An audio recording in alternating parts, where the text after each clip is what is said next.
नमस्कार, मैं हूं बबीता चौधरी और एक बार फिर से आप सभी का स्वागत है हमारे यूट्यूब चैनल पे। आज हम बात करेंगे आरबीआई की ओर से बहुत ही बड़ी न्यूज़ आ रही है जीडीपी को लेकर, तो इसी को लेकर इस वीडियो में डिटेल से हम बात करेंगे कि आरबीआई के गवर्नर शक्तिकांत दास ने शुक्रवार को सभी बैंकों के कैश रिजर्व रेशियो को 2 फेज में घटाकर 4% कर दिया है। भले ही ब्याज दरों में कोई कटौती नहीं की गई है, लेकिन लिक्विडिटी बढ़ाने के इस कदम से बैंक शेयरों में 2% की तेजी आई है, जिसमें कम फ्लोट वाले पीएसयू सबसे आगे रहे हैं, क्योंकि सीआरआर में कटौती से बैंकों को ऋण देने में मदद मिलेगी और उनके शुद्ध ब्याज मार्जिन में भी सहारा मिलेगा। अब हम डिटेल से बात करते हैं कि सीआरआर क्या होता है।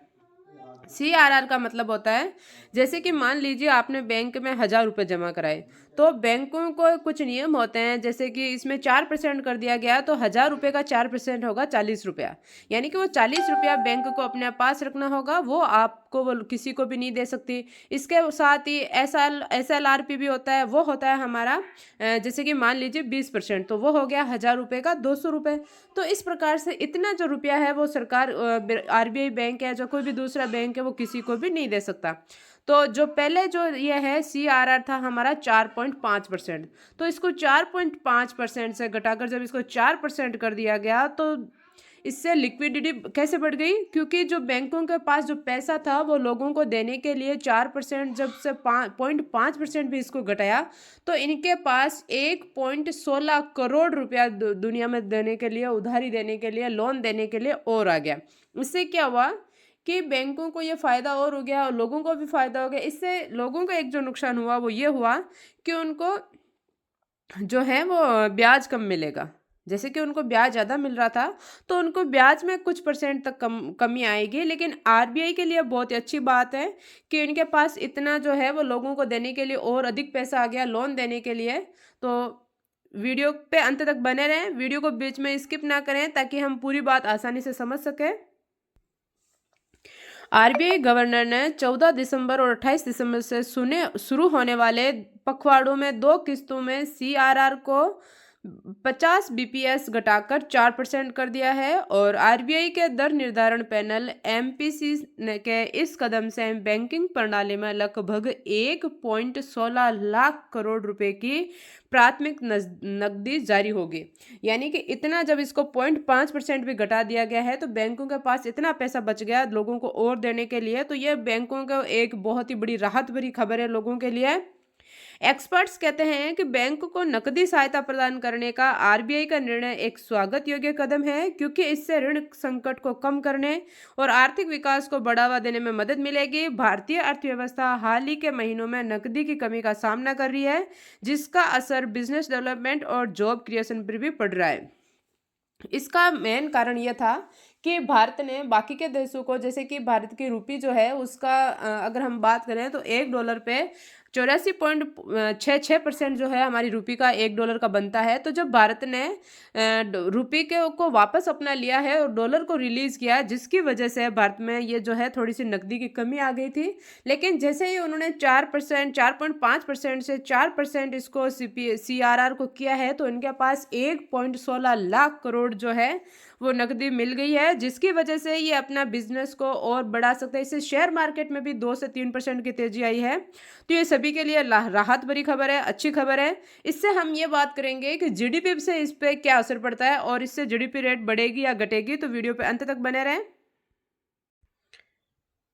आरबीआई ने इस कदम से शेयर बाजार पर भी पॉजिटिव इम्पैक्ट दे पड़ने की उम्मीद है, क्योंकि इससे बैंकों को बिजनेस और लोन देने के लिए पर्याप्त कैश मिलेगा, जिससे आर्थिक विकास को बढ़ावा मिले और कॉपरेटिंग अर्निंग में बढ़ोतरी होने की उम्मीद है। इससे शेयरों की कीमतें बढ़ने की भी संभावना है, लगभग कम से कम 2 से 3% शेयर बढ़ने की उम्मीद है, क्योंकि लोगों को जब लोन के लिए पैसा अवेलेबल होगा तो वो अपने आप बिजनेस अपने आप ग्रो करेगा।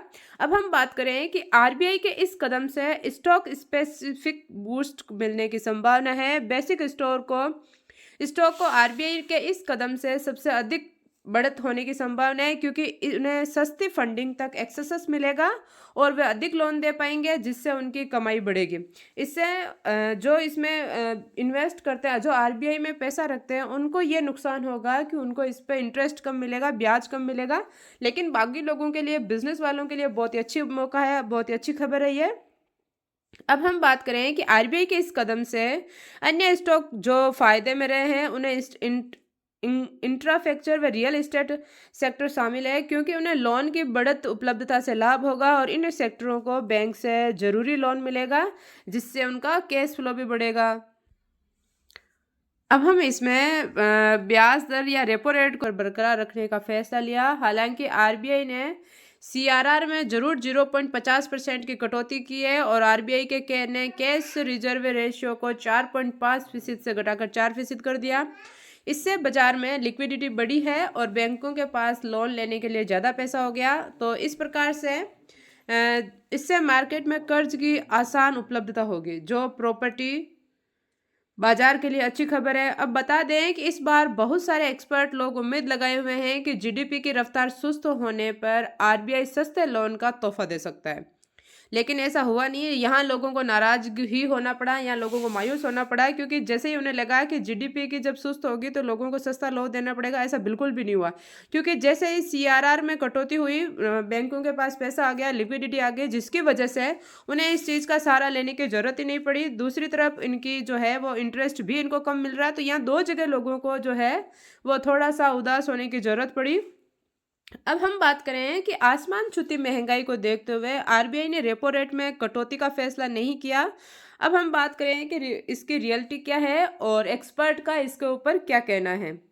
तो नारेडको के राष्ट्रीय अध्यक्ष जी हरिबाबू ने कहा कि भारतीय रिजर्व बैंक द्वारा रेपो दर को 6.5% पर बनाए रखने और सीआरआर को 50 आधार अंकों से घटाकर 4% करने का निर्णय लिक्विडिटी को बढ़ावा देने के लिए देते हुए आर्थिक स्थिरता को बनाए रखने के लिए एक संतुलित दृष्टिकोण है और यह कदम रियल एस्टेट क्षेत्र के विकास के अनुरूप है। उन्होंने कहा कि सीआरआर में कमी एक स्वागत योग्य कदम है, क्योंकि यह बैंकिंग प्रणाली में अतिरिक्त तरलता बनेगी, जिससे वित्तीय संस्थानों को प्रतिस्पर्धी दरों पर ऋण प्रदान करने के लिए अधिक लचीलापन मिलेगा। इससे घर खरीदारों को आसानी से लोन मिलेगा, जो कि प्रॉपर्टी की मांग बढ़ाएगा। तो ये कहीं ना कहीं बिजनेस के लिए बहुत ही फायदेमंद है।